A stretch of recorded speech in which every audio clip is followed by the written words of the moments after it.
गेहूं की सरकारी खरीद के लिए जहां एक और एफसीआई और कृषि उपज मंडी के दावे तो बहुत किए जाते हैं, लेकिन कहीं न कहीं किसानों को जब खरीद शुरू होती है तो अनेकों समस्याओं का सामना भी करना पड़ता है।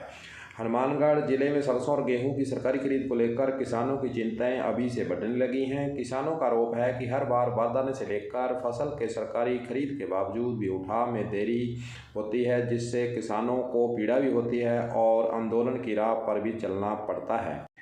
इन सारी समस्याओं पर कलम न्यूज ने किसान नेता रमेश्वर वर्मा से की है बातचीत। आइए आपको सुनाते हैं कि उन्होंने इस संबंध में क्या कहा है। वैसे तो अभी जो केंद्र सरकार ने बजट पारित किया है उसमें किसानों के साथ भारी अनदेखी की गई है।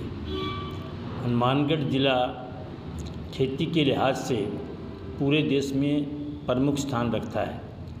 यहाँ बड़ी संख्या में धान की, गेहूं की, नरमा कपास की, सरसों की और ग्वार की फसल होती है।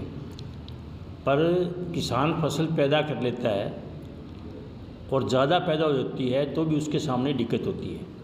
सरकार न्यूनतम समर्थन मूल्य पे जो खरीद का है वो पूरी तरह से खरीदते नहीं है फसल को। और इस बजट के अंदर तो गेहूं की फसल के खरीद के लिए जो पिछली बार 2,48,000 करोड़ रुपए रखे थे, अब की बार 2,37,000 करोड़ रुपए पे आ गई है।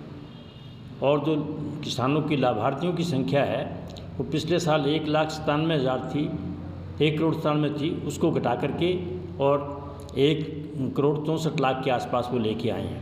तो किसान की फसल की खरीद अब की बार कम होगी। जो अब की बार जो ये बरसात हुई है, ये बरसात बड़े मौके की बरसात थी और पूरी फसलें किसानों की, मैं आज के एक लंबे दौरे से घूम के आया हूँ, हर फसल किसान की बहुत अच्छी है। पर किसान को डर सता रहा है कि उसकी फसल के भाव क्या होंगे, सरकार उसकी खरीद करेगी या नहीं करेगी।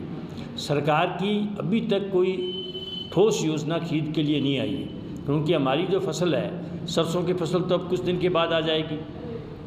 इसके बाद जो है वो फसल आएगी गेहूं की, उसकी खरीद के लिए सरकार, सबसे बड़ी दिक्कत ये है कि सरकार अभी तक कोई उसने योजना नहीं बनाई बारदाने की। और यहाँ सबसे बड़ा मुद्दा जो रहता है वो बारदाने का रहता है, शुरू से लेकर आखिर तक जो है।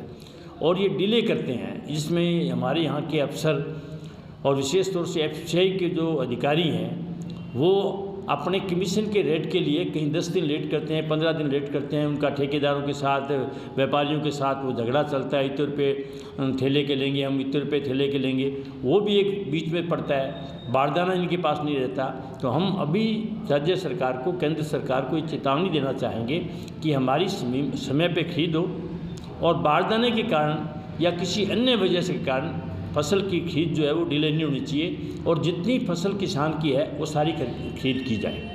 वहीं दूसरी तरफ कृषि उपज मंडी समिति सचिव सीएल वर्मा का कहना है कि गेहूं की सरकारी खरीद में किसी प्रकार की कोई दिक्कत ना आए, इसको लेकर क्षेत्रीय उपनिदेशक द्वारा कलेक्टर के साथ बैठक कर जानकारी भी दी गई है। और मंडी समिति सचिव ने यह भी कहा है कि इस बार गेहूं की बुआई जो है पिछले वर्ष के मुकाबले 30% कम हुई है, जिसके चलते शायद दिक्कतों का सामना कम ही करना पड़े।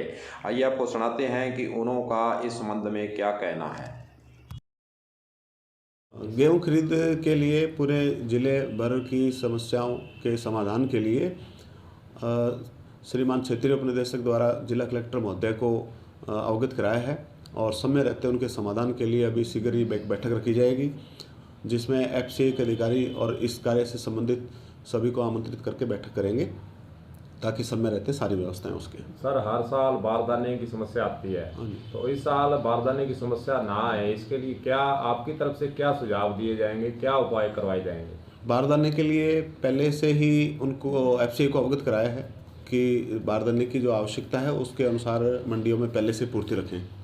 और इसके अलावा गत वर्ष की अपेक्षा इस वर्ष गेहूं की 30% बिजाई कम है, तो इसलिए भी कुछ आवक और मार्केट में भाव भी गत वर्षों की अपेक्षा एमएसपी के बराबर या इससे ऊपर चल रहे हैं। तो संभावना है कि गत वर्षों की तरह ज़्यादा रश नहीं रहेगा और बारदाना यदि पर्याप्त रहेगा तो कोई दिक्कत नहीं आएगी। अब देखने वाली बात यही होगी कि जिला प्रशासन और कृषि उपज मंडी समिति के अधिकारी किस प्रकार आने वाले समय में गेहूं की सरकारी खरीद के लिए समस्त समझतें एफसीआई के माध्यम से करवाने का प्रयास करते हैं, ताकि किसानों को कम से कम पीड़ा हो, सरकारी खरीद अच्छे तरीके से हो सके। कलम न्यूज़ के लिए गुरदेव सिंह सैनी की हनुमानगढ़ से रिपोर्ट।